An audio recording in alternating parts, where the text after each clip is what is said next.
I have a question for you. Have you ever stopped to wonder why spending money has become easier with every single decade of our lives?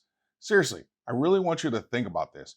We went from cash to checks to layaway to credit cards to tap to mobile pay to one click ordering to buy now, pay later. Think about that progression. Every one of those innovations has one thing in common. Do you see it? You see the connection? The goal has been to make spending faster, easier, and almost effortless. But why? Now, the cynic in me will say it's all about separating you from your money faster and easier than the previous payment option. But that aside, do you really think it was by accident? Because I don't. I got this comment after yesterday's video, and one part of it really jumped out to me. The viewer said it's the instant gratification generation. So, what if I told you the biggest trick the consumer economy ever pulled off was not just convincing you to spend more because it feels that way? That's true. But what if the real trick was convincing you that spending should be effortless? I know I'm hitting you with a lot of questions here, but it's important because if we don't answer the questions ourselves, we will simply accept the answers given to us by others. Think about it.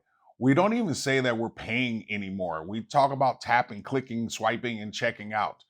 Somewhere along the way, the pain of paying quietly disappeared from the process. And here's the crazy part. This is one explanation why it has become harder for this generation to build wealth. Why? Because spending has become so much easier to do. Now, you're probably thinking, Doc, where are you going with all this? And I'm glad you asked that question because I think we've been diagnosing the wrong problem in general. I don't think what looks like a spending problem is actually a spending problem. It's really a money friction problem.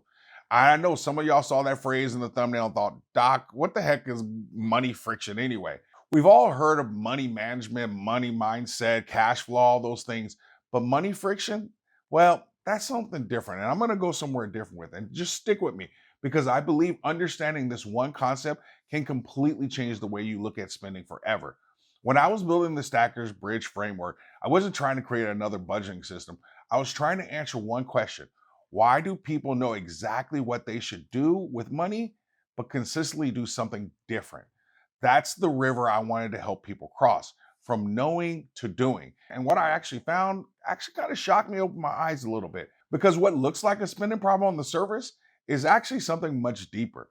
The system didn't just encourage us to spend more, it systematically removed the friction that used to make us stop, think, and question our decisions, our purchases. They took away the pause between the idea of spending and actually spending. In other words, they stole our money friction. Today, I'm going to show you exactly how they did it, why it works so well in the human brain, and more importantly, how you can intentionally put that friction back so your money starts building wealth instead of disappearing one swipe at a time. Is that okay with you, Stackers University? All right. Well, before you jump in, we know we have to do this. What is good, Stackers University? It's so wonderful to have you here with me today. I know you're already paying for this video with your attention, but if you can reward me by hitting the like button, I'd really appreciate it. While this channel is rebooting, every like, every hype, every comment helps us reach more people. Now, how did we end up talking about money friction? Well, yesterday I told you an uncomfortable truth. Your paycheck was never designed to build wealth. If you haven't watched that video, go back and watch the video. Heck, go watch it twice. I have no shame. But the video naturally raises another question. How? How did spending become so effortless? How did we get to the point where money seems to disappear almost automatically? If you've been around Stackers University for a while, you already know where I'm heading. For me, the answer is almost always comes back to behavioral finance. The study of why perfectly intelligent people consistently make irrational financial decisions. One of the biggest lessons from behavioral finance is this: you can't solve an emotional problem with a logical answer. When emotions go up, rational thinking tends to go down. That's kind of like a little teeter totter, right? One goes up, the other one goes down. Now, that's why telling people just think before you spend sounds great, but just doesn't work. The decision to buy usually happens before the purchase. That's why money friction matters. Money friction gives your brain the time to catch up with what you're actually trying to do, to think about it. Have you ever been like buying something and the line was like ridiculously long? And what did you do? You finally said, forget it, and walked away. Well, what changed? It wasn't your income, it wasn't your discipline, it wasn't anything about your goals. The friction changed your decision to buy. it changed your behavior. And that's exactly what we're going to learn to do with our money in this video. Hear me clearly. This is critical because the last 70 years, the economic machine has systematically removed every obstacle that it can between you wanting something and then being able to buy it. Take a look at this slide. I know it's a lot to digest, but they've also done a lot to make it easier to separate you from your money. None of this is random. It's not done by accident. It all started with cash. Y'all remember that thing called cash? You know, cash is king. You remember that saying? Or cash money millionaires? Oh, wait, that's something totally different. Some of y'all will get that joke later on. That aside, for my 20-year-olds, back in the 1900s, we used to hand people this thing called money. And you actually felt the pain of losing that money when you actually paid for something. Then we had checks, which had less friction. And if you grew up like I did, you might remember mom not having enough money and having to write post-dated checks. Then we had layaway. And even with that, you still had to pay before you could take your item home. Then everything changed with credit cards. This allowed us to get the reward first and deal with the pain later. Then we got tap and swipe and click and mobile wallets and all that stuff. And now everyone is stretched so far financially that now we have buy now, pay later.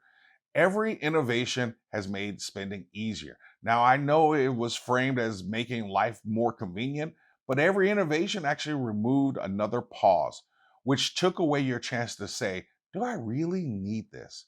Y'all are seeing the game now? Companies spent billions removing friction because friction slows spending. Then financial gurus turn around and blame you for lacking discipline. Don't get me started because y'all already know I can't stand gurus saying things like you need more discipline, motivation, or sacrifice. Here's the reality: human behavior flows like water, it likes to follow the path of least resistance. If spending becomes easier than thinking, guess what you'll do? Same thing most people do. This is partly why I suggested that people start saving in physical metals, because redeeming them back to cash creates just enough friction to keep you from doing it on the whim. Now, let's talk about how we're going to add some friction back to your money so that you can build more wealth. It's called the P.A.U.S.E framework because instead of telling you to become more disciplined, how about I give you a system to implement instead? Why?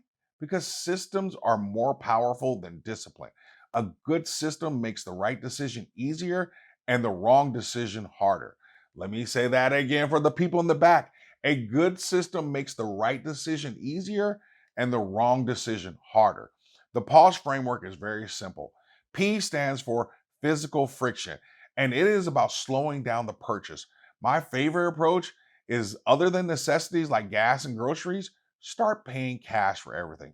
I promise you, having to stop at a bank's ATM or paying a $5 ATM fee will make you think really hard about whether or not you really need that item. A stands for access friction. Here, I want you to delete your saved credit cards. Not that you can't spend, don't get me wrong, I'm not saying that. But go into Google Pay, Apple Pay, Amazon, whatever, and remove the payment that is already stored in there. I can't tell you how many times I haven't made a purchase because my money clip was in the other room and I didn't feel like getting up. And guess what? I completely forgot about the thing that I supposedly needed in that moment. U stands for urgency friction. And this one is simple. Just wait. Wait 24 or 48 hours and see if you need that thing still. I have a long list of items in my save for later section in Amazon that I just didn't purchase. I didn't make the purchase because the pause reduced the false urgency, which made it clear that I really didn't actually need the item. It also keeps you from fighting your emotions, and the wait allows them to cool off. S stands for second decision friction. I know it sounds weird, but it's truly my favorite and the most powerful one if you really ask me. Before you buy, you ask yourself something very simple. What asset am I not buying by making this purchase? Is this aligned with my goals? Do I really need this? This was the key when I saved $250,000 in 3 years. I equated purchases to ounces of gold and silver, and it worked beautifully. Remember, the first decision is usually emotional, and the second decision is usually rational. So we just build a system that gives you a second decision. Next, E stands for earn the reward. And this is where I really love my model. And I know I'm biased as my model, but that's okay. I get to be that. But this is where the Stacker model becomes different than most financial advice. They stop at don't buy. And what I'm going to say to you is, If you skip the purchase, what I need you to do is transfer the money you didn't spend. And I mean immediately. Don't, oh, I'll do that. No, immediately. Recapture it. I literally had an account where I would transfer the money from my main bank account into the what I call my recapture account. Why? Because a saving is not a saving until you recapture it. Let me say it again for the people that didn't hear it. Because a saving is not a saving until you recapture it. Now, here's the fun part. As you use this pause framework, you will not only spend less money, but you will also do something even more powerful. You'll start to see that money come back into your recapture account. You will also start to prove to yourself that you can actually save money. Together, this is powerful because now your brain starts getting rewarded for restraint and not consumption. That's behavioral finance engineering at its finest, if I say so myself. But again, this system is so important. And that's why systems is a pillar in my model, because you don't need more discipline, motivation, or sacrifice. Just good systems to help you develop better habits. The system gets you to the place where your habits just take over. Your money system needs to introduce more friction because friction creates a pause. That pause lets your emotions cool down. When your emotions cool down, your rational brain comes back into the conversation. And when your rational brain starts making more of your financial decisions, building wealth becomes a whole lot easier. The whole economic system has been designed to remove friction to get you to spend more. Wealth builders intentionally put friction back so that they can actually build more. In the comment section, what's one thing you could add more money friction to starting today? Which payment method gets you in the most trouble? Credit cards, Apple Pay, Amazon, one click, buy now, pay later. Or you could just simply put an A plus in the comments if you want to show me some love, or if you just want everyone to know that you always stack smarter and never stop learning.